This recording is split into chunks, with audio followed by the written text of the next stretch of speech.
Does intelligent alien life exist? Is it out there lurking somewhere in the cosmos? This question has puzzled both scientists and the general populace alike for many years, and many years to come. SETI, or the Search for Extraterrestrial Intelligence, is the name for projects conducted to contact intelligent alien life in our galaxy. However, all attempts thus far have been unsuccessful. If the universe is so vast and ancient, why haven't we discovered any evidence to indicate that intelligent life exists? This question is the basis of the Fermi paradox. The reality is, however, there are many factors that go against the possibility of intelligent life existing, let alone contacting us. The Drake equation is an attempt to calculate the probability of contacting an alien civilization. N is the number of civilizations in our galaxy in which communication might be possible. Our star is the average rate of star formation in our galaxy. F sub p is the fraction of those stars that have planets. N sub e is the average number of planets that can potentially support life per star that has planets. F sub L is the fraction of the above that actually go on to develop life at some point. F sub I is the fraction of the above that actually go on to develop intelligent life. F sub C is the fraction of civilizations that develop a technology that releases detectable signs of their existence into space. L is the length of time such civilizations release detectable signals into space. There are problems with the equation, however. We don't know the value of many of the variables in the equation, so the probability can range anywhere from 0 to billions. There is also a problem of congruency. Mathematics is often said to be the universal language, but how do we know this? We often attempt to communicate with alien civilizations with radio waves. If intelligent life can detect these radio messages, then it is assumed that they must know about mathematics. But that is a broad assumption. How do we know how aliens communicate? For example, on our own planet, many animals communicate through scent. That's a form of communication that we simply cannot understand.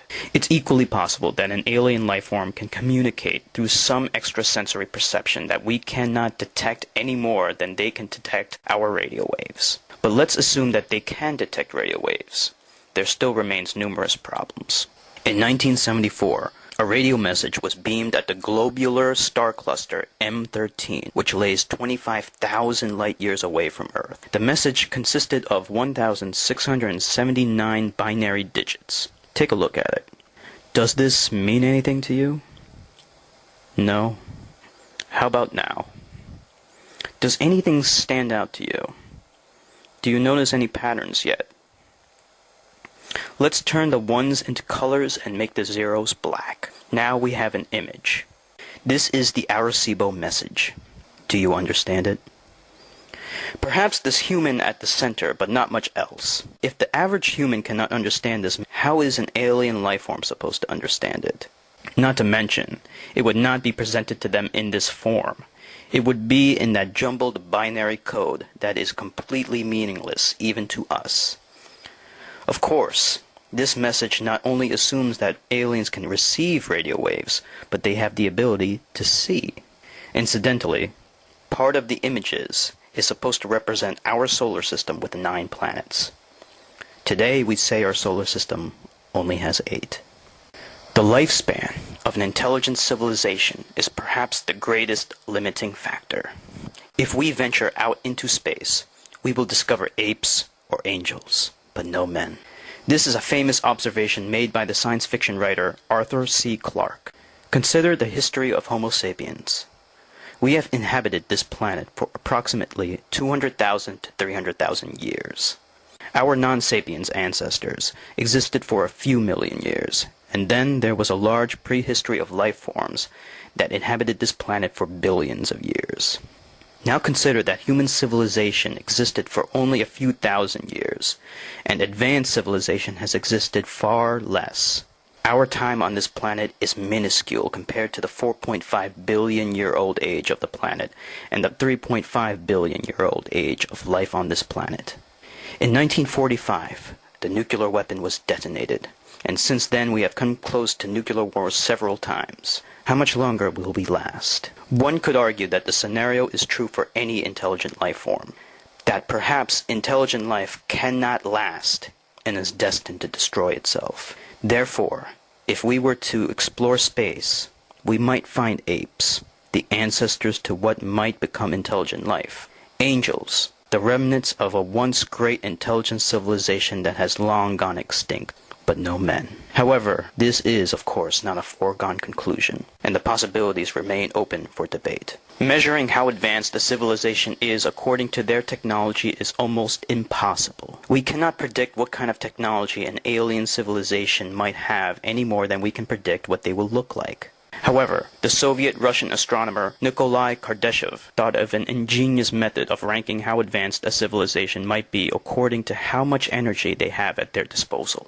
Kardashev noticed that as humanity progressed technologically throughout time, the energy that we have utilized increased. An alien civilization would also need energy as well.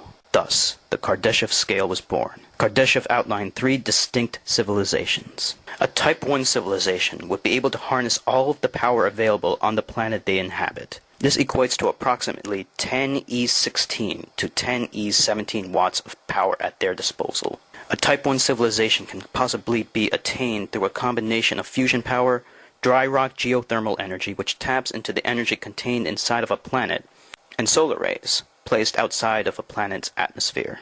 Physicist and futurist Dr. Michio Kaku suggested that a Type 1 civilization would have enough energy at their disposal to control the weather, earthquakes, volcanoes, and build cities on their oceans. All planetary control would be at their disposal. A Type 2 civilization would be able to harness all of the power available from a single star. This equates to approximately 4e26 watts of power. Physicist and mathematician Freeman Dyson suggested that a civilization could tap into their sun's energy by constructing clouds of asteroid-sized space habitats, which form a giant sphere around their star. Such an object is often referred to as a Dyson sphere. The most popular variation is a solid sphere which encapsulates the star completely and taps into 100% of the star's energy output. It is thought that if such objects existed, it should alter the light emitted from the star system in a unique way and identify Type 2 civilizations to us. A Type 3 civilization would be able to harness all of the power available from an entire galaxy. Roughly 4e37 watts of power would be available in a Type 3 civilization. Perhaps such a civilization dumps stellar mass into their local supermassive black hole, thought to be located at the center of most galaxies. Black holes are one of the few methods that can efficiently turn mass into energy. Perhaps quasars are ancient artifacts of a once great Type 3 civilization. Originally, the scale did not include incremental civilizations, but Carl Sagan was able to extrapolate a relatively simple formula to derive intermediate values. In 1973, he calculated that we were at a Type 0.7 civilization. Consider the vast difference between us and a Type 3 civilization. It would be comparable to the difference between us and amoebas. Such a realization could have far-reaching implications. If we were to stumble upon a Type 3 civilization, we could be arbitrarily annihilated. Not necessarily because they hate us, but mostly because they simply would not value our existence. Consider how we treat other life forms on our own planet. Wiping out microscopic organisms means nothing to us as long as it's in our best interest. Even worse is how we treat life forms that are even closely related to us. Humans routinely slaughter other great apes, such as chimpanzees, for medical research, even though they are extremely similar to us and extremely intelligent. Even worse, these life forms possess absolutely no threat to us. If it was in the best interest to an alien civilization to wipe us out for any reason, they would not hesitate to do so.